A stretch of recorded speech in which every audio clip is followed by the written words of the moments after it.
पत्रकार एवं मीडिया बंधु का आज की उत्तराखंड समाज की प्रेस कॉन्फ्रेंस में हार्दिक स्वागत है। यह प्रेस कॉन्फ्रेंस साहिबाबाद विधानसभा के संबंध में है। चुनाव आ रहे हैं और उत्तराखंड समाज का एक बहुत बड़ा वोट बैंक है यहाँ पे। और हमने देखा कि कुछ राजनीतिक पार्टी हमारी उपेक्षा करते आई है। हमारे कुछ व्यक्तियों ने अभी पीछे टिकट भी मांगा था, उनको टिकट नहीं दिया गया, जबकि हमारे 1.5 लाख वोटर हैं। और इस कारण क्या कहते हैं, उनको फिर बैठना पड़ा या बैठा दिया गया। दूसरा क्या है कि हमारा इस क्षेत्र में हम जो सबसे ज़्यादा काम देखते हैं पिछले 2012 से 17 के विधानसभा के, और जो एक ऐसा व्यक्ति हमने लगा जिसने हमारे समाज से जुड़ाव रहा, उस व्यक्ति को हम चाहते हैं कि समर्थन करें या एक ऐसा व्यक्ति चुने जो क्षेत्र के लिए अच्छे काम करता हो, विकास के काम को करता हो, समाज के हर कामों में जुड़ा रहता हो।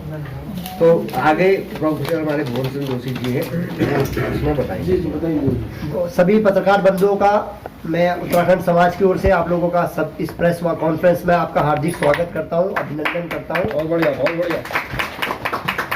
और साथियों, जैसा कि आप सबको पता है, एक समाज के आप प्रबुद्ध वर्ग से आप लोग भी आते हैं और चौथा स्तंभ है लोकतंत्र का आप, तो एक जिम्मेदारी बनती है हम सबकी, एक समाज के नागरिक होने के कारण हम सबकी जिम्मेदारी बनती है कि आने वाले भविष्य के लिए हम लोग तय करें कि हमारा नेता कैसा हो। तो ये तय करने का मौका है, 10 फरवरी का मौका है कि साहिबाबाद विधानसभा क्षेत्र में कौन ऐसा नेता है जो हमारे समाज से, मैं भी उत्तराखंड समाज से आता हूँ, सभी लोग पत्रकार बंधु सब जानते हैं, सब लगातार 27 वर्ष से समाज में काम कर रहा हूँ।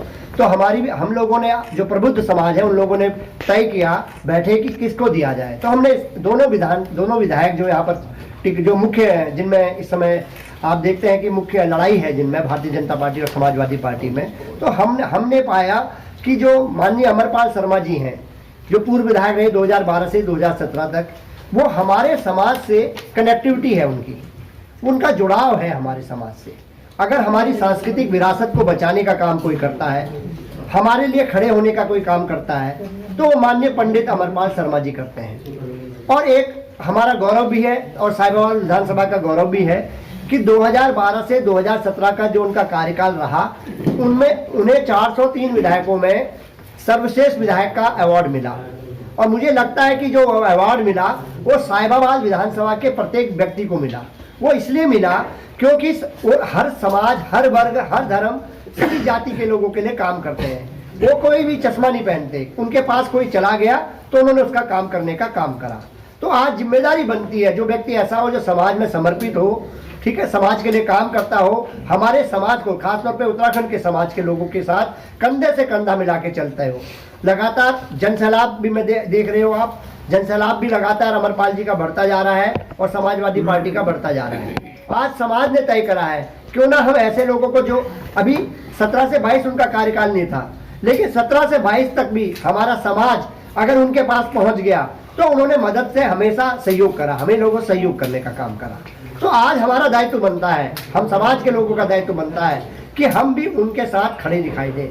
तो हम लोगों ने आज तय किया है, हमारे यहाँ प्रबुद्ध लोग हैं, जैसा माननीय हमारे बड़े भाई मेहता जी ने सबका परिचय करा दिया है, तो हमने तय करा है कि हम उनको सहयोग करेंगे और 10 फरवरी को पंडित अमरपाल शर्मा जी को पूरे हमारा समाज सपोर्ट करेगा। और रही बात हमारे, जो आपने देखा होगा, हमारे समाज को किसी भी पार्टी ने टिकट नहीं दिया। हमारे यहाँ से तय भी हुआ समाज से कि ये लड़ेंगे, लेकिन वो आखिर में किन कारणों से वो बैठ गए, ये वो जाने, ये उनका व्यक्तिगत विषय है। लेकिन हमारा कर्तव्य बनता है कि इसके बाद हमने तय करा कि समाज में कौन व्यक्ति है जो लगातार 5 सालों तक हमें खड़ा रहेगा और कौन पिछले 5 सालों तक खड़ा रहा। तो उसमें एक ही नाम निकल के आया, पंडित अमरपाल शर्मा जी का। समाज के लिए उत्तराखंड समाज सुनील शर्मा जी ने कोई काम नहीं किया। मैं अभी वैशाली में कल भ्रमण कार्यक्रम था हमारा माननीय अमरपाल शर्मा जी के साथ, आप देखेंगे लोगों के फोन तक उठाने का काम वो नहीं करते, 5 साल तक गायब। एक पुराना चलचित्र देखा था मैंने, जिसको ये शिकायत है कि उन्हें आज तक देखा ही नहीं हमने सुनील शर्मा जी को। अब इसमें जोशी जी बता दीजिएगा, अब जो मुख्यमंत्री, वर्तमान मुख्यमंत्री है, उत्तराखंड से ही है जी। आप कहीं ना कहीं उत्तराखंड समाज के, आप विधायक की बात करें, उत्तराखंड पूरे उत्तर प्रदेश को संभाल रहे हैं। उसमें अगर क्या नाम है, अगर आप सपा के कैंडिडेट को जिताएंगे और भाजपा के घुराएंगे तो कहीं ना कहीं मुख्यमंत्री कमजोर होंगे आप। मैं बताना चाहता हूं, आज ये जो चुनाव है उत्तराखंड का समाज अपनी बेटी को वोट दे रहा है। माननीय डिंपल यादव जी जो हमारी कन्नौज से लोकसभा सांसद है, उत्तराखंड समाज की हैं और महिलाओं की आवाज है, पूरे प्रदेश और देश की महिलाओं की आवाज है आज। और उत्तराखंड का समाज जानता है कि जब हमारे यहाँ जवाई, हम अपनी लड़की का रिश्ता करते हैं तो उस जवाई के पैर धोने का काम हम करते हैं। तो ये सम्मान हम तो अपनी बेटी और जवाई का सम्मान के रूप में देख रहे हैं, इसलिए हम अपनी बेटी की मदद करेंगे, अपने जवाई की मदद करेंगे। और पिछले 5 साल का के कार्यकाल में योगी जी ने किसी उत्तराखंड के व्यक्ति को कुछ मदद करी हो तो ये बताने का काम आप करिए कि आपने कोई देखा हो, हमारे यहाँ का कोई उन्होंने पार्षद मनोनीत कर दिया हो। उन्होंने कभी उत्तराखंड समाज के लिए कुछ बोला हो, कुछ करा हो, वो बताओ ना। योगी जी वर्तमान में उत्तराखंड समाज के यहाँ पर क्या योगी जी पिछली बार चुनाव के समय में यहाँ पर आए थे तो पहली रैली में वो हमारे महाकौतिक कार्यक्रम में घोषणा कर गए थे उत्तराखंड भवन की। वो आज तक हमें नहीं मिला है। पता चला कि वो जमीन ही नहीं है, उत्तराखंड भवन नाम की कोई जमीन ही नहीं है। तो ऐसे हमें ठगा जग गया है, जबकि वो हमारे प्रदेश के हैं, लेकिन गाजियाबाद में हम लोगों को बिल्कुल साइड पे रखा गया है। इसलिए हम चाहते हैं कि ऐसा व्यक्ति भाई जो क्षेत्र का विकास कर रहा है, हम प्रदेश में किसकी सरकार बनेगी ये हमें उससे नहीं मतलब, हम चाहते हैं कि हमारे क्षेत्र का व्यक्ति जो हमारे बीच का है वो उसको हम समझते। देखिए मैं कहता हूं कि उत्तराखंड का समाज आज अपने आप को ठगा सा महसूस कर रहा है योगी जी के नेतृत्व में। कारण है उसके बीच में केवल वो घोषणा वीर साबित हुए, वो वीर साबित नहीं हुए उत्तराखंड के लोगों की मदद में। घोषणा वीर में उन्होंने घोषणा करी कि उत्तराखंड समाज के लिए भवन बनाएंगे, जो अभी तक यथार्थ रूप नहीं लेकर पाया। 5 साल का कार्यकाल चला गया, उत्तराखंड का समाज अपने आप को ठगा सा महसूस कर रहा है। तो हम लोगों ने तय करा है कि हम अपनी बेटी की और अपने जवाई की मदद करेंगे। अगर अमरपाल शर्मा जी को जिता के भेजेंगे तो एक विधायक बना के भेजेंगे। जब हम विधायक बना के भेजेंगे तभी हम उनको मुख्यमंत्री बना सकते हैं। जोशी जी, अमरपाल शर्मा जी का बार बार नाम ले रहे हैं और अमरपाल शर्मा जी भी तो कई पार्टियां छोड़ के इधर उधर भाग रहे थे। आज उन्हें सपा ने टिकट दे दिया था, आप उनके साथ में अगर इनकी जगह और कोई होता तो? देखिए मैं राजनीतिक व्यक्ति विश्लेषण करता है, वो अपने जो जीवन को, कैरियर को संवारने के लिए, लोगों को, समाज को कुछ देने के लिए वो अपनी खुद चिंतन करता रहता है। ये उनके चिंतन का फैसला। अवार्ड जो मिला था उन्हें बसपा सरकार के अंदर मिला था, 7 से 12 के पीरियड में उन्हें अवार्ड मिला था। तो बसपा सरकार ने लाइन ऑर्डर अच्छा किया तो उनको बसपा से वो विधायक थे। वो सही गलत अमरपाल शर्मा जी पिछले 10 महीने जेल में रहे हैं, आंदोलन में जेल में नहीं रहे, आप भी जानते इस बात। जी। तो आपका समाज उसे सपोर्ट करेगा? मैं कहना चाहता हूँ जो राजनीतिक, मैं भी 27 साल से राजनीतिक जीवन में हूँ। जब आदमी राजनीतिक जीवन में होता है, सामाजिक जीवन में होता है, उस पर मुकदमे लगते रहते हैं। अभी कोई फैसला नहीं आया, वो मामला कोर्ट में है और कोर्ट में अभी मामला है और उसमें कोई अभी फैसला नहीं आया। जब फैसला आएगा तब समाज निर्धारित करेगा। आज की डेट में राजनीतिक व्यक्ति कोई भी हो, आप भी राजनीति करें, चाहे मोहल्ले की करें, चाहे जिले लेवल के करें, चाहे प्रदेश लेवल के करें, चाहे राष्ट्र लेवल के करें, आप पे मुकदमे लगने स्वाभाविक है। ये एक स्वाभाविक प्रक्रिया वो है, वो किन परिस्थितियों में है और वो भी विवेचना का विषय है। और अभी वो कोर्ट में विचाराधीन है मामला।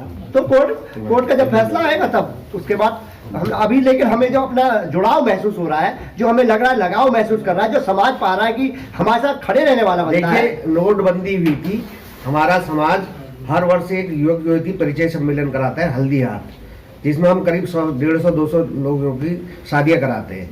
नोटबंदी में जब हमारे पास पैसा नहीं था, उस व्यक्ति ने अपना बैंक्वेट हॉल, पूरे खाने पीने की व्यवस्था दी थी।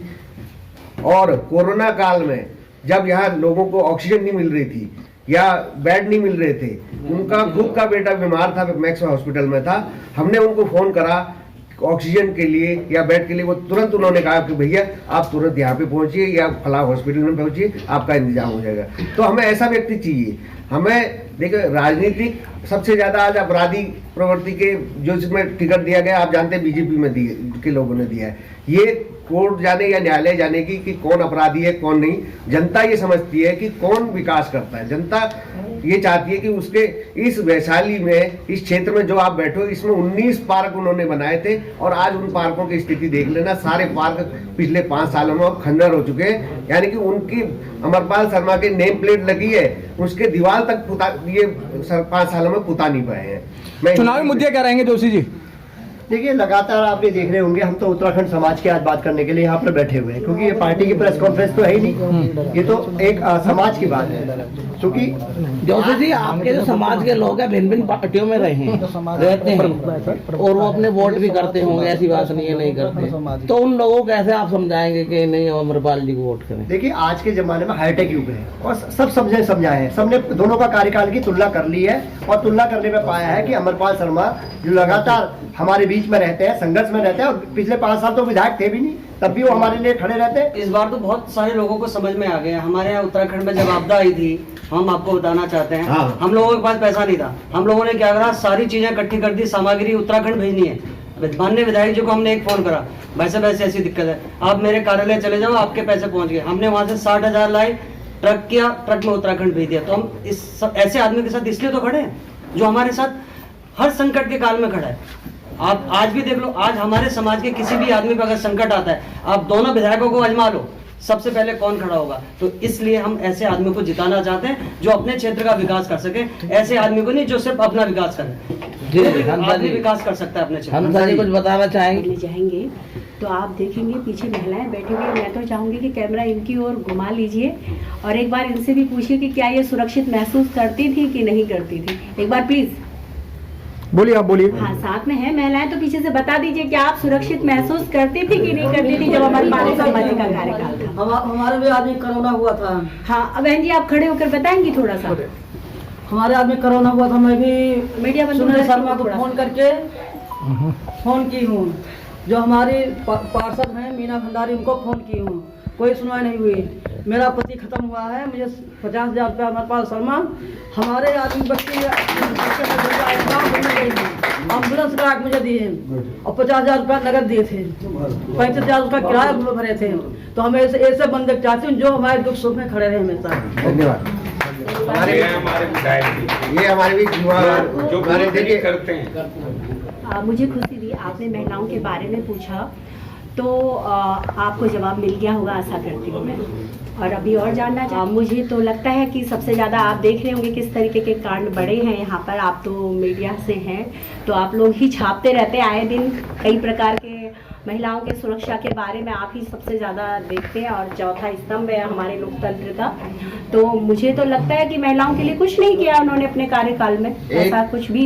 एक काम दिखा दीजिए आप, एक काम कीजिएगा कि दोनों का देखिए, हम लोग जो उत्तराखंड समाज है, हम लोग के एक इमोशनल कॉर्नर भी होता है। हम उस पर ये देखते हैं, निरीक्षण करते हैं कि व्यक्ति कैसा है। अगर व्यक्ति अच्छा है तो उसका साथ जनता देती है। और यहाँ पर हम लोग जो किसी पार्टी विशेष की बात नहीं करते, व्यक्ति जो कैंडिडेट सामने आता है विधानसभा लड़ने, अभी विधानसभा चुनाव है तो विधानसभा के बारे में बात करें तो पंडित अमरपाल शर्मा जी का कार्यकाल और बीजेपी कैंडिडेट श्री सुनील शर्मा जी का कार्यकाल, दोनों का अगर कार्यकाल देख रहे हैं तो आप पूरी विधानसभा के अंदर अगर जाकर देखेंगे तो पंडित अमरपाल शर्मा जी के कार्यकाल में बहुत से काम हुए जिसके कारण उन्हें बेस्ट एमएलए का अवार्ड भी मिला और जनता भी उनसे संतुष्ट थी। इसीलिए आज समर्थन के लिए पूरा उत्तराखंड समाज उनके साथ लगा हुआ है। देखिए, नहीं तो अगर आप समाज की बात करते हैं तो अपने समाज से हटकर उत्तराखंड समाज को उन्होंने हमेशा गले लगाया है और हमेशा साथ दिया। भले वो सांस्कृतिक कार्यक्रम रहे हों, भले ही वो जो है कोई महिलाओं से संबंधित कार्यक्रम रहे हो, बहन बेटी की शादी का कुछ वो परेशानी का कार्यक्रम रहा हो, तो हर प्रकार से मुझे लगता है कि मैं तो बस ये कहना चाहूँगा कि अब सच का सामना करने का टाइम आ गया है और सच्चाई ये और सच ये है कि अगर हमें अपनी इस विधानसभा को आगे बढ़ाना है, इसे विकसित करना है, तो पंडित अमरपाल शर्मा को ही लाना पड़ेगा, वरना इस क्षेत्र में कभी विकास नहीं हो पाएगा। यहाँ राजनीति चलती रहेगी सिर्फ बातों की, सिर्फ जुमलों की, सिर्फ एक दूसरे की टांग खींचने की। इसके अलावा ना यहाँ पहले कुछ हुआ ना अब कुछ होगा। ये विधानसभा इतनी हॉट सीटों में से एक है, लेकिन इसका हाल इतना बुरा है। जी जी जी सर, आप क्या कहना चाहेंगे? हम चाहते हैं ऐसा विधायक मिले हमें, समाज की सेवा में लगे रहे और इनका जो पिछला 5 साल कार्यकाल था बहुत सराहनीय रहा। किसी भी प्रकार की समस्या को लेकर जाए तो ऐसा जवाब मतलब संतोषजनक जवाब देते थे और समाधान भी करते थे। तो हम चाहते हैं अपने समाज को समझाना चाहते हैं कि ऐसे आदमी को हमको आगे लाना चाहिए और जी जान से उनको समर्थन देना चाहिए। मेरी यही सभी लोगों से अपील क्या करेंगे सर आप? देखिए, हम लोग अपील करना चाहते हैं, इस बार कैंडिडेट को हम लोग देख रहे हैं, हम लोगों का ये मन बना है, सारे समाज का जो प्रबुद्ध समाज हमारा है उनका ये बनना है कि पंडित अमरपाल शर्मा जी के लिए हम लोग पूरा उत्तराखंड का समाज लामबंद है और हम लोग 10 फरवरी को सब लोग साइकिल का बटन दबाकर उनको ऐतिहासिक जीत दिलाएंगे, ताकि उत्तराखंड समाज का ऊपर से नहीं, क्योंकि ऊपर भी हम उत्तराखंड का समाज देख रहे हैं डिम्पल जी के रूप में, और यहाँ भी हम चाह रहे हैं कि ऐसा व्यक्ति जो उत्तराखंड समाज के लिए लड़ सके और उनके लिए संघर्ष में उनका साथ दे सके, उनको हम सब सहयोग करें। धन्यवाद।